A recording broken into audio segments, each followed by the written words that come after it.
자, 32번으로 가죠.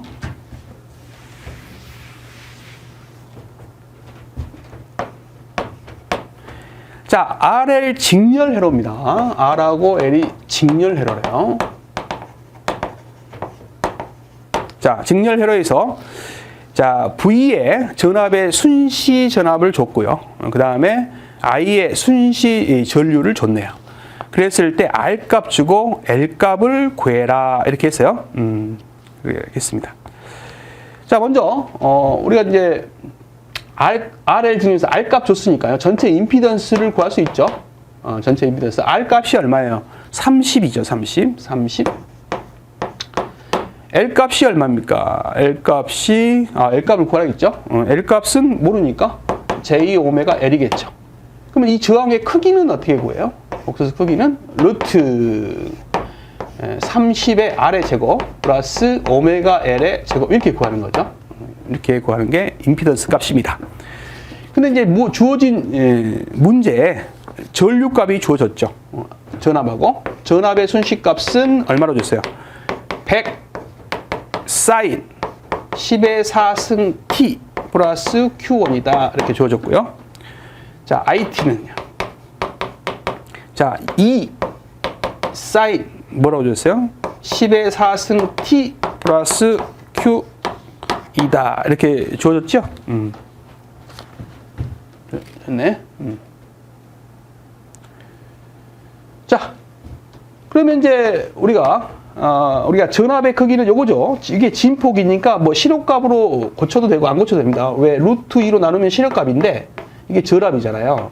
그럼 전류의 실효값도 루트 2로 어차피 나눠야 되니까 루트 2분의 2 이렇게 되죠. 그럼 두 개를 나누면 어차피 실효값을 안 해도 그냥 진폭으로 나눠도 뭐가 나와요? 임피던스 값이 나오죠. 그럼 나누면 얼마가 나요? 50이 되죠. 그래서 임피던스 값은 50이라는 걸 알 수 있고요. 그 다음에 이 식에서 주파수 값들은 여기 T 앞에 있는 요 값들이 뭐예요? 오메가죠. 그래서 오메가 값은 10의 4승이라는 걸 알 수 있어요. 그래서 이 두 가지를 알면 요 값을 구할 수 있죠. 전체 임피던스가 요건데 요 값이 얼마다? 50이다. 그러니까 요 값이 얼마요? 50 이렇게 놓고요. 오메가는 10의 4승이다 놓고 풀면 L 값을 구할 수 있겠죠. 그래서 요거 좀 복잡하니까 자, 위에다 쓸게요. 양변을 제곱하면 30의 제곱 플러스 오메가 L의 제곱은 50의 제곱이죠. 그럼 여기 넘어가면 마이너스 30의 제곱 이렇게 되겠죠. 여기 넘어가면 고로 오메가 L의 제곱은 자 225니까 자 2500에서 3은 9니까 900을 빼면 얼마가 돼요? 1600이 되네요. 1600. 1600은 40의 제곱이죠. 고로 오메가 L은 40이 되죠. 왜? 40의 제곱이니까. 그러면 L은 오메가분의 40이 돼요. 근데 오메가 값은 아까 10의 4승이라고 했잖아요. 10의 4승분의 40 이렇게 되는 거죠. 그러면 어떻게 돼요? 자, 4 곱하기 이게 10의 마이너스 4승이니까 10의 마이너스 3승이 되네요. 그러면 4 단위는 10의 마이너스 3승은 밀리죠. 밀리헬리가 되겠습니다. 그래서 답은 좀 좁은 데 써서 죄송합니다만 4밀리헬리가 나오네요. 그래서 이 식이 주어졌으니까 여기서 임피던스 값을 구했고요. 그죠? 그 다음에 이 자체에서 R 값 줬고 L은 안 줬어요.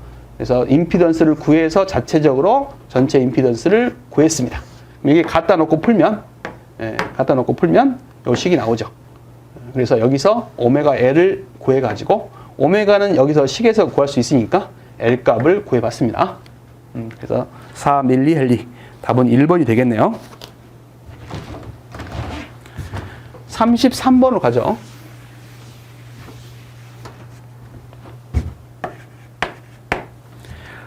자, 리액턴스 함수가 자, S제곱 플러스 9분의 3S라고 주어졌어요. 자, 그리고 투단자망을 골라라 이 말이죠. 회로망을 그려라 이 말이죠. 자, 이건 제가 알려드린 요령으로 구하는 게 쉬워요.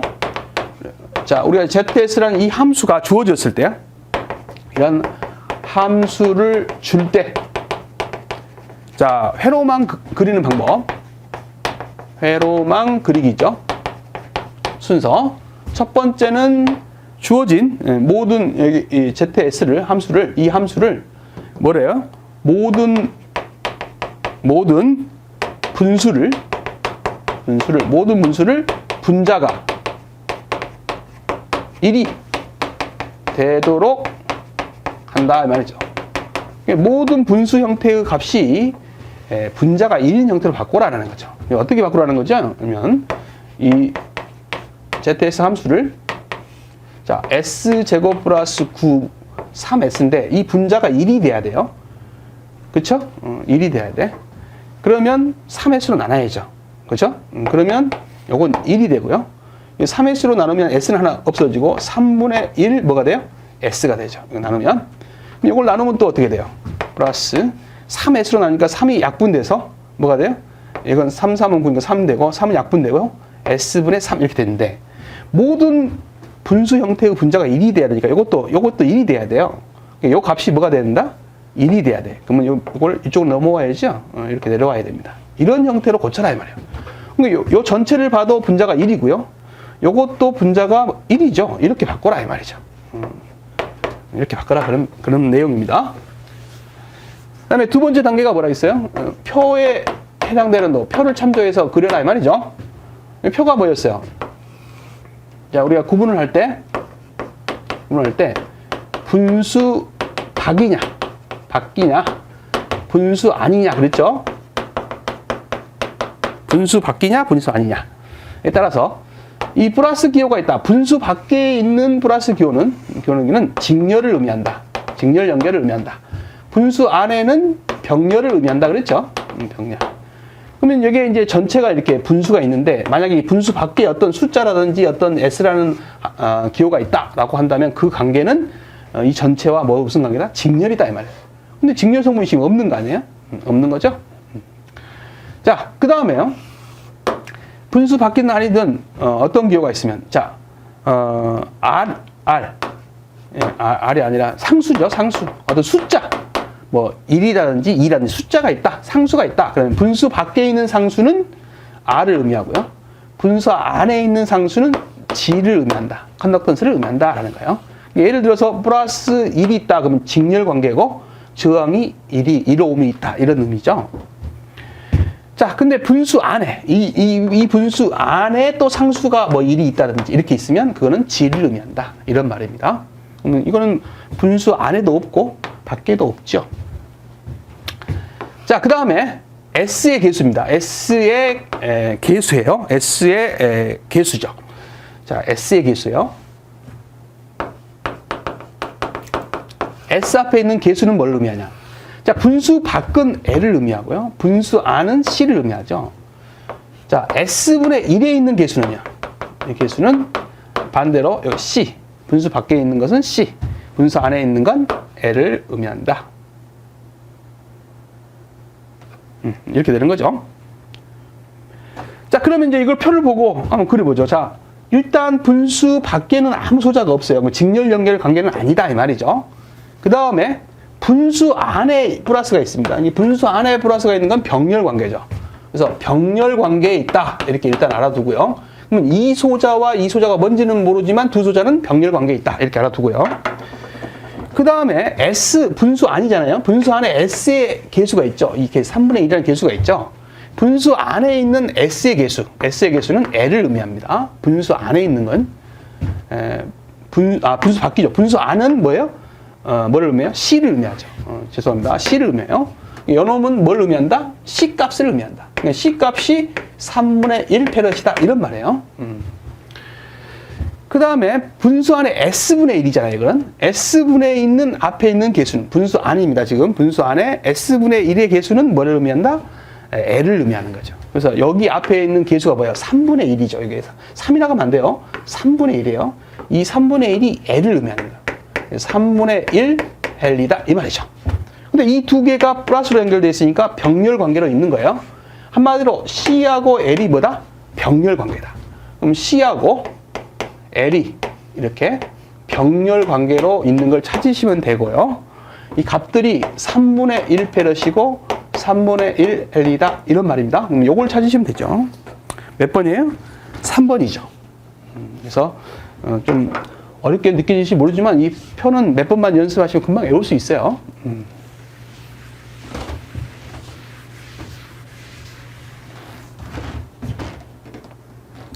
자, 34번 문제로 가죠. 자, 다음 4단자 회로망에서 4단자 정수 또는 A, B, C, D 파라메타 중 A하고 C, A, B, C, D 파라메타 중 A하고 C 이 정의로 옳은 것을 골라라. 이런 거죠. 그러니까 A, B, C 파라메타의 정의는 뭐예요? 자, V1과 V1과 I1을 자, V2와 I2로 변하는 거죠. 입력 전압과 전류를 출력 전압과 전류 형태로 표시한 형태가 A, B, C, D 파라메타죠. 이 앞에 있는 개수가 A, B, C, D입니다. 이 식만 알면 모든 걸 구할 수 있죠. 첫 번째 A의 의미는 뭐냐라는 거죠. 자, A를 구하려면 식은 하나인데 모르는 값은 두 개죠. 예, 그래서 이제 구할 수는 없지만 이 I0라는 I2라는 건 I하고 V는 제가 조정할 수 있어요. 그래서 I2를 만약에 내가 0으로 만들 수만 있다면 전류를 0으로 만들려면 어때야 돼요? 오픈시켜야죠. 출력적으로 오픈시킨 다음에 그러면 이게 뭐든지 간에 이 값이 제로가 돼서 우리가 A를 구할 수 있죠. 넘기면 V2분의 V1이 되는 거 아니겠습니까? 이게 정의죠. 그래서 출력적을 개방해요. 출력적을 뭐예요? 개방했을 때 V2분의 V1이 뭐예요? A가 된다. 전압분의 전압이니까 뭐예요? 전압 이득이죠. 근데 원분의 원도 아니고 투분의 투도 아니고 투분의 원이니까 전달 이득이죠. 역방향, 전달 이득이 아니라 역방향 이득이죠. 역방향. 순방향이 아니라 역방향 이득이 되겠습니다. 자, B는 뭐가 될까요? 요 B는 어떻게 구해요? 요 값을 0으로 만들어야죠. 그래서 V2를 0으로 만들었을 때 요놈 넘기면 I2분의 뭐가 돼요? V1이 되죠. 요거는 출력 전압을 0으로 만드는 것은 단락이죠. 출력 단자를 단락시킨 다음에 I2와 V1을 구해서 대입한 값이 B다. 전류분의 전압이니까 뭐가 돼요? 이건 임피던스가 되죠. 근데 원분의 원, 투분의 투도 아니고 그러니까 투분의 원이니까 전달 임피던스가 됩니다. 이거는 전달 임피던스, 역방향이죠. C는 요 값을 0으로 만들어야죠. 그래서 I2를 0으로 개방이죠. 출력 단자를 개방시킨 다음에 넘기면 되죠. V2분의 I1이 됩니다. 이것도 이제 I분의 V면은 임피던스인데 V분의 I니까 어드미턴스죠. 전달 어드미턴스가 되는 거죠. 자, D는 어떻게 될까요? D는 자, 요걸 0으로 만들면 돼요. V2를 0으로 만들면 되니까 이거는 단락이죠. 단락.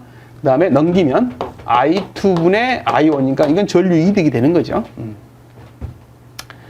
자, 그래서 이제 단위도 마찬가지입니다. 이제 이게 이득은 단위가 없죠. 차원이 없다는 거죠. 차원이 없고. 이런 것들은 단위가 있죠. 임피던스는 오음이고 어드미턴스는 모라는 단위가 있죠. 자, 이렇게 정리하면 완벽하죠. 우리가 이제 알고자 하는 건 A하고 C예요. 그래서 요 정의하고 요 정의로 맞게 되어 있는 걸 찾으시면 되는 거죠. 답은 1번이 되겠습니다. 35번으로 갑니다.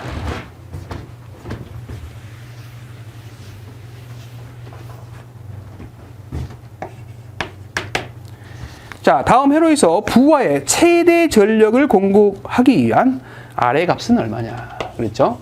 자, 변압기가 주어졌네요. 자, 건선비가 적혀 있어요. 2대 1이고. 자, 입력 쪽, 여기 1차 쪽이죠. 1차 쪽의 저항을 R. 예, 여기 부하, 2차 쪽의 저항을 뭐라 했어요? RL. 이렇게 줬네요. 그래서 이 값을 4ohm이라고 줬어요. 자, 우리가 이제 변압기가 나오면요. 자, 우리가 건선비 계산을 좀 해봐야 돼요. 건선비. 자, 우리가 N2분의 N1는 V2분의 V1이죠. 이 값은 I1분의 I2가 되죠. 자, 이런 관계를 좀 알아야 됩니다. 그죠?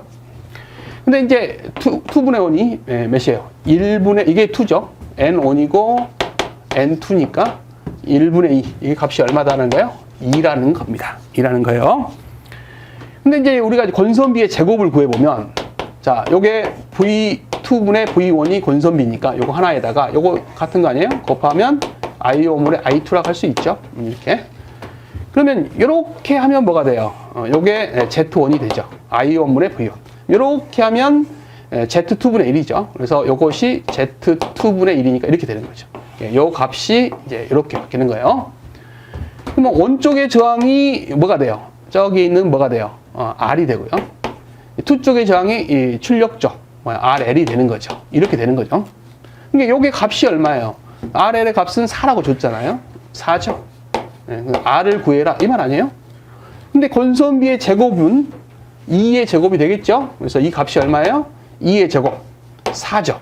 고로 R은 얼마가 나와야 돼요? 넘기면 16옴이라는 값이 나와야 된다라는 겁니다. 그래서 답이 16옴 1번이 되겠습니다. 자, 36번으로 가죠.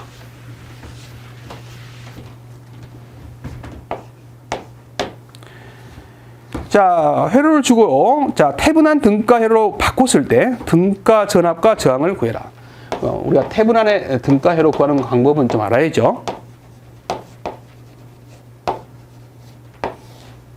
자, 여기가 이제 A점이고 여기가 B점이라고 적혀 있네요. 실제로 이제 여기에 이제 부하를 달아서 출력을 내서 뜨는 이런 회로다 이 말이죠.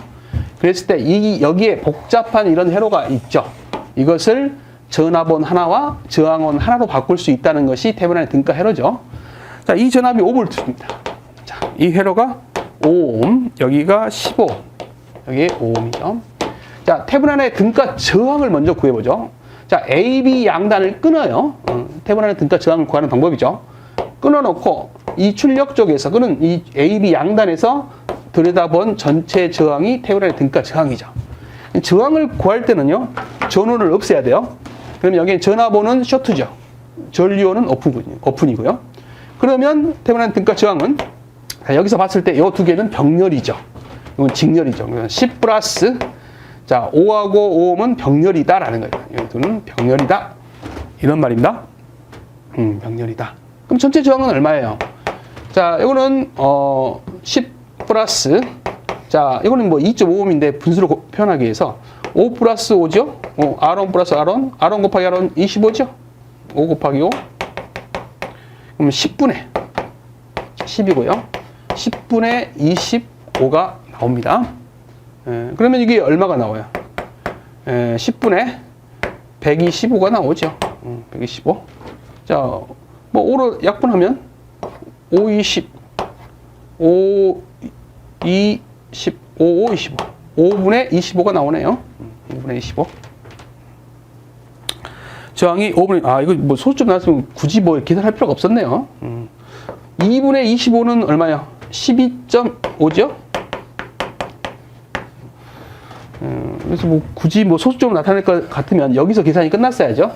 예, 두 저항을 병렬을 하면 2분의 1로 줄죠. 같은 저항을 병렬하면 여기가 2.5니까 12.5가 바로 나오는 것을 계산했네요. 자, 일단 태분한의 등가 저항 구했어요. 그 다음에요. 태분한의 등가 전압을 구하는 방법이죠. 여기서 이제 전압은 AB 양단을 똑같이 끊어요. 태분한의 등가 전압을 구하는 방법이죠. 태분한의 등가 전압 구하는 방법.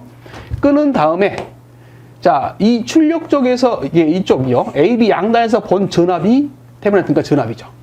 근데 이걸 끊어버리면 여기가 플러스 마이너스니까 전류가 이렇게 흐를 수 있는데 이쪽으로 갈 수도 있고 이렇게 갈 수 있는데 이쪽으로는 전류가 하나도 안 흘러요. 왜? 끊어버리면 여기가 개방이 돼버리니까 이쪽으로는 저항이 무한대가 돼서 전류가 흐르지 않죠. 그러면 신호가 가지 않는 이 저항은 있으나 마나 하는 저항이 돼버립니다. 그렇죠?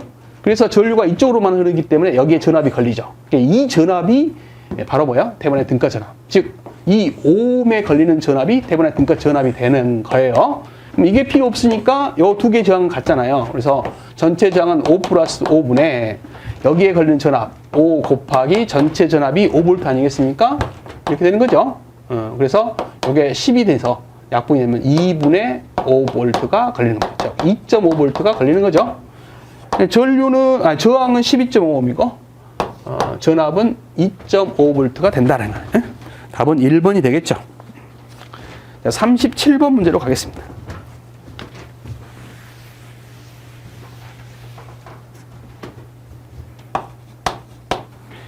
자, 다음 회로에서 단자 1, 2 간의 인덕턴스 L을 구해라 그랬어요.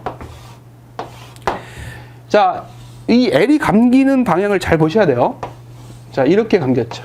자, 이렇게 감기고, 자, 감긴 다음에 이렇게 나와서, 자, 여기에 감기는 방향이 또 이렇게 감겼습니다.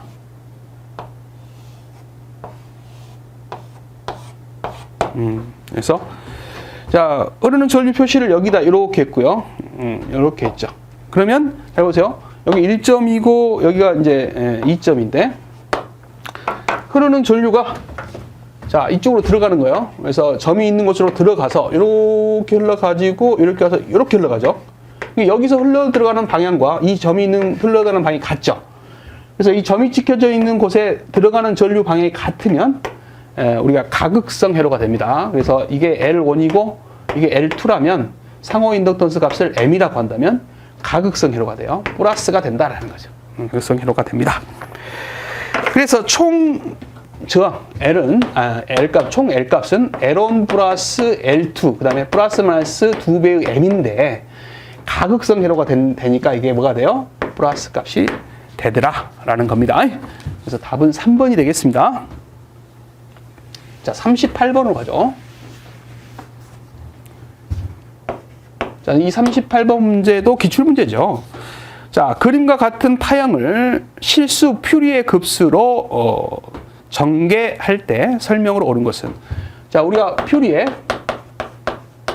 급수에서 자, 우함수와 기함수가 있죠. 즉 우리가 이제 우함수를 여현대칭이라고 합니다. 여현대칭. 우함수를 다른 표현으로 여현대칭. 대칭이라고 하죠. 우리가 코사인파가 대표적인 우함수 아니에요? 그래서 코사인파를 우리가 여현파다 이렇게 말을 하고 사인파를 정현파다 이렇게 말을 하죠. 그 다음에 기함수는 우리가 정현대칭이다 이렇게 말합니다. 대표적인 파가 이제 사인파다 이 말이죠. 퓨리급수를 했을 때 이런 우함수의 특징 알아두셔야 됩니다. 우함수, 여현대칭을 이루고 있는 파의 특징은 우리가 퓨리급수에서 우리가 이제 DC 성분과 사인, 코사인 성분이 포함되어 있는데 그 중에서 우리가 여현대칭을 이루게 되면 사인파 성분이 포함되지 않아요. 그래서 사인파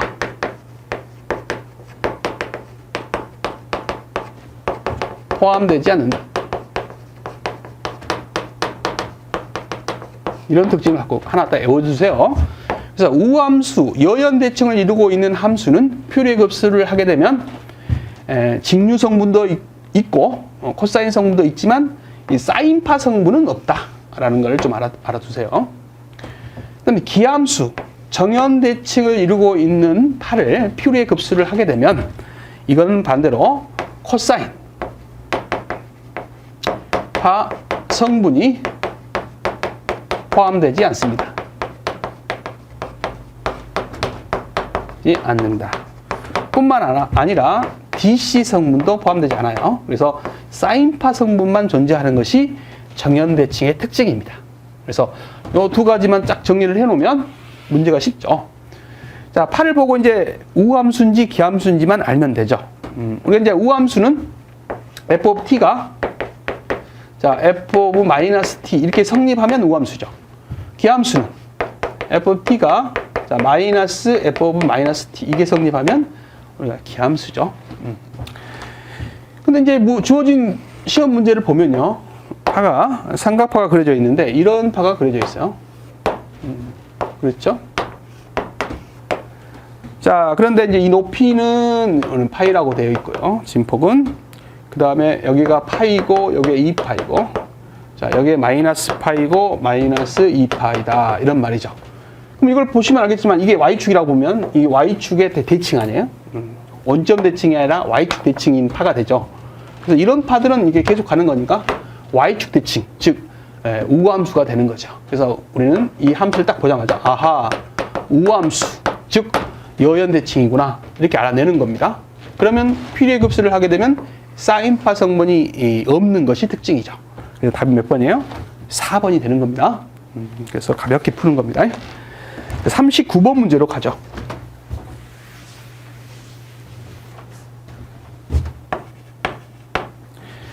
자, 다음 회로에서 저항 3ohm의 전압은 어떻게 되냐. 자, 여기에 DC 전압이 2V가 이렇게 걸려 있고요. 여기에 3ohm이 이렇게 딱 딸랑 있어요. 그 다음에 이쪽에 전류원이 또 있어요. 1A라는 전류원이 이렇게 있는 거지요.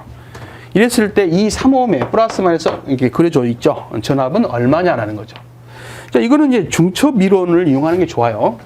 자, 우리가 먼저 플러스 2V에 의해서 여기에 걸리는 전압 구해보고요. 그 다음에 1A에 의해서 걸리는 전압을 구해보면 되는데, 자, 먼저, 자, 2V, 자, 전류원을 제거해 볼게요. 전류원은 오픈이니까 끊어버리면 여기에 2V만 이렇게 있는 거고, 여기에 3ohm 이렇게 있는 거죠. 2V, 3ohm이 있으니까 이 양단에 걸리는 전압은 이게 다 걸릴 거 아니에요?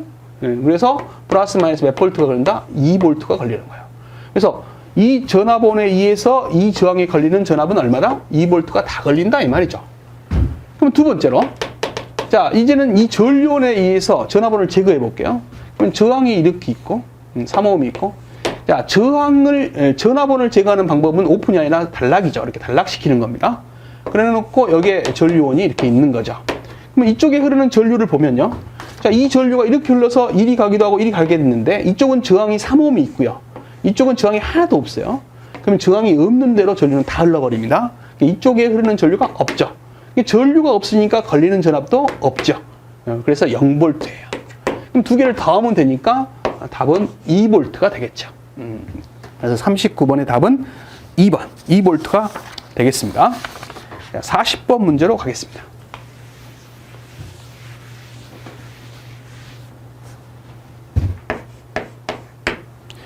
자, 다음 함수에 대한 f of t의 최종값은, f of t의 최종값을 물어보고 있습니다. 자, f of s라는 함수를 줬어요. 9배의 s 플러스 2, 그 다음에 s 몇이죠? 3승 플러스 2배의 s제곱 플러스 3s 이 값을 주고, 이거는 이제 최종값의 정리를 이용해서 푸는 거죠. 우리가 최종값은 t가 무한대로 가는 거죠. 무한대로 f of t, 이게 최종값이죠. 자, 우리가 이제 이것을 s 함수로 고치면 리미트, 자, t는 s로 바뀌고요. 무한대는 0으로 바뀌죠. 그 다음에 s를 하나 곱해주고요. 그 다음에 대문자, 그 다음에 t 대신에 s, 이렇게 되는 거죠. 이게 최종값의 정리죠. 그래서 그대로 대입만 하시면 됩니다. s가 0으로 갈 때, 자, s를 곱해주는 거예요. s를 하나 곱해주고 그대로 써주는 겁니다. s의 3승 플러스 2배의 s 제곱, 3배의 s, 9배의 s 플러스 2, 이것만 계산하면 되는 거죠. 그럼 s를 곱했으니까 이제 s 하나씩이 없어지죠. 이거는 2승으로 바뀌고요.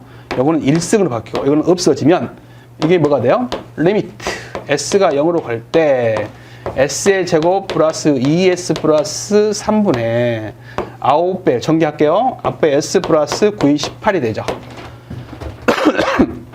자, 그래서 이제 s에다 0만 대입하면 되는데, 이 값들은 다 0이 되고 3분의 18이 되죠. 그래서 6이 됩니다. 그래서 답은 6이 되겠네요. 자, 그래서 답이 몇 번이에요? 자, 2번. 6이 되겠습니다. 자, 그래서 40번까지 문제를 다 풀어봤습니다. 고생 많으셨습니다.